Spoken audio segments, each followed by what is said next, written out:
বাজার থেকে আনা রাসায়নিক সারে ফলানো সবজি নয়, বরং নিজেদের বাগানে ফলানো টাটকা সবজি তুলে দেওয়া হবে ছাত্রদের পাতে। এই কথা ভাবে তালপুর প্রাথমিক বিদ্যালয়। সেই জন্য স্কুলের জমিতেই চাষ করা হচ্ছে হরেক সবজি। স্কুল কম্পাউন্ডের মধ্যেই রয়েছে বাহারি গাছগাছালি। ফুলকপি, বাঁধাকপি, লঙ্কা, টমেটো, বেগুন সহ একাধিক সবজির বাহারি রঙে স্কুল চত্বরে যেন সবুজায়ন করা হয়েছে। পড়ুয়াদের পাতে ডিম মাংস জুটলেও এই পুষ্টি বাগানের সবজির স্বাদ পড়ুয়াদের আপ্লুত করে তোলে।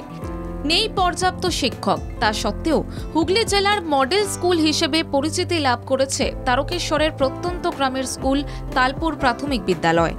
স্বাস্থ্য সচেতন মাস্টার মশাইদের এই সবুজ বান্ধব ভূমিকা প্রশংসা আদায় করে নিচ্ছে।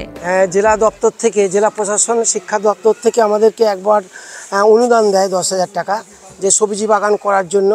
যাদের নিজস্ব ল্যান্ড আছে, আমরা বললাম স্কুল লাগো, আমাদের ল্যান্ড আছে, সারা বছরই পালন করি। এবং পুঁই শাক, যেগুলো ছেলেরা পুঁই শাকটা খুব বেশি খায়, লাউ শাক হয়, মাচায় ওই চিচিঙ্গা হয়, বরবটি, বেড়াতে বরবটি হয়, গ্রীষ্মকালে ওগুলো লঙ্কা, কাঁচা লঙ্কা এখনও আছে, তখন আরেকটু বেশি করে হয়।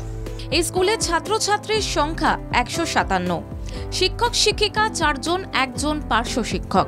পড়ুয়ার সংখ্যা অনুপাতে শিক্ষক শিক্ষিকার সংখ্যা কম হলেও পঠন পাঠনে কোনো খামতি নেই। অন্যদিকে সারা বছর স্কুলের জমিতেই চাষ হয় মিড ডে মিলের শাকসবজি। এমনকি শাকসবজি চাষ করতে স্কুলেই তৈরি হয় জৈব সার। জেলা শিক্ষা দপ্তর থেকে নির্মল বিদ্যালয়ের তকমা দেওয়া হয়েছে তালপুর প্রাথমিক বিদ্যালয়কে। তারকেশ্বর ব্লকের মডেল স্কুলও হয়েছে তালপুর প্রাথমিক বিদ্যালয়।